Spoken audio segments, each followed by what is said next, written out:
Hi guys, ಎಲ್ಲರಿಗೂ ನನ್ನ ಚಾನಲ್ಗೆ ಸ್ವಾಗತವನ್ನು ಕೋರುತ್ತಾ ನನ್ನ ವಿಷಯವನ್ನು ಪ್ರಾರಂಭ ಮಾಡ್ತಾ ಇದ್ದೀನಿ.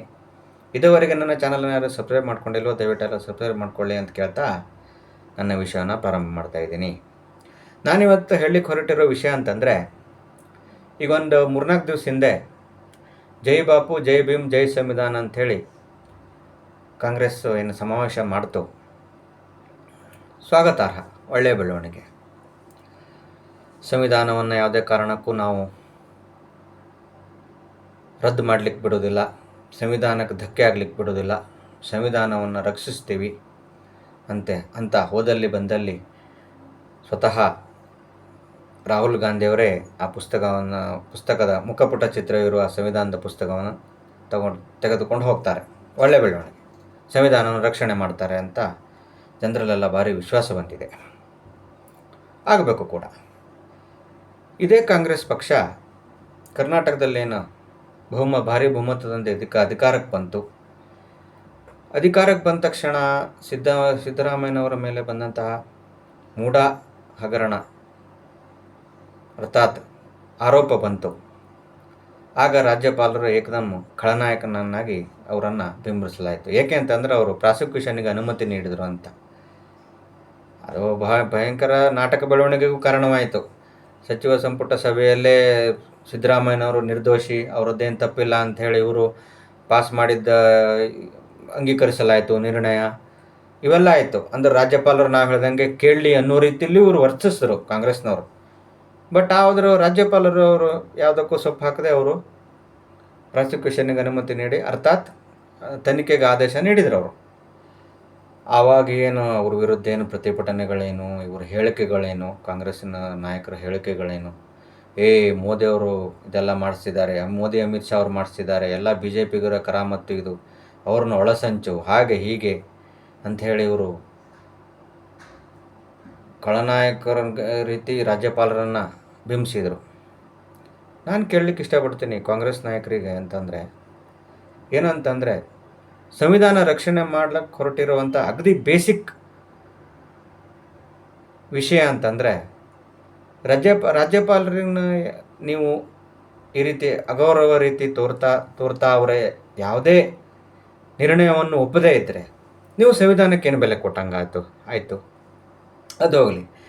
ನಿನ್ನೆನ ಇವತ್ತೇನೋ 6 ವಿಧೇಯಕಕ್ಕೆ ರಾಜ್ಯಪಾಲರು ಅಂಕಿತ ಹಾಕದೆ ವಾಪಸ್ ಕಳಿಸಿದ್ದಾರೆ. ಈಗ ಮತ್ತೆ ರಾಜ್ಯ ಸರ್ಕಾರದ್ದು ಮತ್ತು ರಾಜ್ಯಪಾಲರ ಜಟಾಪಟಿ ಮತ್ತೆ ಶುರುವಾಗಿದೆ. ಮುಂದೆ ಅಲ್ಲಿ ಹೋಗುತ್ತೆ ನೋಡಬೇಕು. ಸಂವಿಧಾನವನ್ನು ಒಂದು ಕಡೆ ರಕ್ಷಣೆ ಮಾಡ್ತೀವಿ ಅಂತ ಹೇಳ್ತಾ ಸಂವಿಧಾನದ ಮುಖ್ಯ ಅಂಗವಾದ ನ್ಯಾಯಾಂಗವೇ ಒಪ್ಪಿರತಕ್ಕಂಥ ಇ ವಿ ಎಮ್ಮನ್ನು ಅರ್ಥಾತ್ ಎಲೆಕ್ಟ್ರಾನಿಕ್ ವೋಟಿಂಗ್ ಮಷಿನ್ನನ್ನು ತಾನು ಸೋತಲ್ಲೆಲ್ಲ ಕಾಂಗ್ರೆಸ್ ಇವತ್ತಿಗೂ ಒಪ್ಪೋದಿಲ್ಲ. ತಾನು ಗೆದ್ದಲು ಸುಮ್ಮನೆ ಬಿಡ್ತಾರೆ. ಇ ವಿ ಎಮ್ ಬಗ್ಗೆ ಏನು ಚಕಾರ ಶಬ್ದ ಎತ್ತೋದಿಲ್ಲ.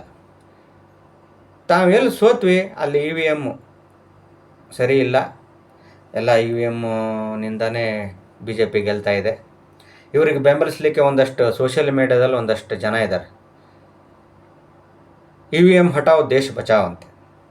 ಅಲ್ಲ ಸ್ವಾಮಿ, ನೀವು ಇ ವಿ ಎಮ್ ಮೇಲೆ ಸಂಶಯ ವ್ಯಕ್ತಪಡಿಸಿದರೆ ಹ್ಯಾಕ್ ಮಾಡಿ ತೋರಿಸ್ಲಿಕ್ಕೆ ಯಾರನ್ನಾರು ಕರ್ಕೊಂಬರ್ರಿ, ಇಲ್ಲ ನಿಮ್ಗೆ ಹ್ಯಾಕ್ ಮಾಡಿದ ಆದರೂ ಉದಾಹರಣೆ ಕೊಡಿ. ಅದ್ರ ಬಿಟ್ಟು ಸಂವಿಧಾನಬದ್ಧವಾದ ನ್ಯಾಯಾಲಯವು ಹಲವಾರು ಬಾರಿ ಇ ವಿ ಎಮ್ ಸರಿಯಾಗಿದೆ ಅಂತ ಒಪ್ಪಿಕೊಂಡ ಹಾಗೂ ಹಲವಾರು ನಿದರ್ಶನಗಳ ಸಮೇತ ಸರಿಯಾಗಿದೆ, ಇದನ್ನು ಯಾರು ಹ್ಯಾಕ್ ಮಾಡಲಿಕ್ಕೆ ಬರೋದಿಲ್ಲ, ಇ ವಿ ಎಮ್ನಲ್ಲಿ ಯಾವುದೇ ಮೋಸ ನಡೆಯೋದಿಲ್ಲ ಅಂತ ಹೇಳಿದ್ರೂ ಇವತ್ತಿಗೂ ನೀವು ಇ ವಿ ಎಮ್ ಮೇಲೆ ಸಂಶಯ ವ್ಯಕ್ತಪಡಿಸ್ತೀರಿ.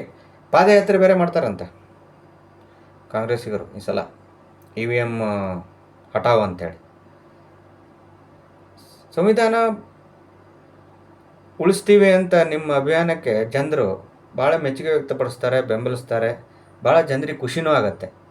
ಆದರೆ ನೀವು ಈ ರೀತಿ ಸಂವಿಧಾನ ವಿರೋಧಿ ಈ ಥರ ಅನೇಕ ಘಟನೆಗಳಿವೆ. ನಾನು 1-2 ಉದಾಹರಣೆ ಕೊಟ್ಟೆ, ರಾಜ್ಯಪಾಲರದ್ದೊಂದು ಮತ್ತು ಇ ವಿ ಎಮ್ ಇನ್ನೊಂದು ಮಾಡ್ತಾ ಹೋದರೆ ಜನರಿಗೆ ನಿಮ್ಮ ಮೇಲೆ ಸಂಶಯ ಹೇಗೆ ಬರುತ್ತೆ? ಒಂಥರ ಹಾಸ್ಯಾಸ್ಪದ ಆಗ್ಬಿಡುತ್ತೆ. ಈಗ ರಾಹುಲ್ ಗಾಂಧಿ ಅವರು ಎಲ್ಲಿ ಹೋದರೂ ಸಂವಿಧಾನವನ್ನು ಹಿಡ್ಕೊಂಡು ಹೋಗ್ತಾರೆ, ಚುನಾವಣಾ ಪ್ರಚಾರಕ್ಕೆ ಹೋದಾಗ ಹಿಡ್ಕೊಂಡು ಹೋಗ್ತಾರೆ, ಸದನಕ್ಕೆ ಬರುವಾಗ ಹಿಡ್ಕೊಂಬರ್ತಾರೆ. ಓಕೆ, ಭಾರಿ ಕಾಳಜಿ ಇದ್ದಿದ್ದೇನೋ ನಿಜ, ಆದರೆ ಅದು ನಿಮ್ಮ ಕಾರ್ಯದಲ್ಲೂ ಅದು ವ್ಯಕ್ತವಾಗಬೇಕಲ್ಲ.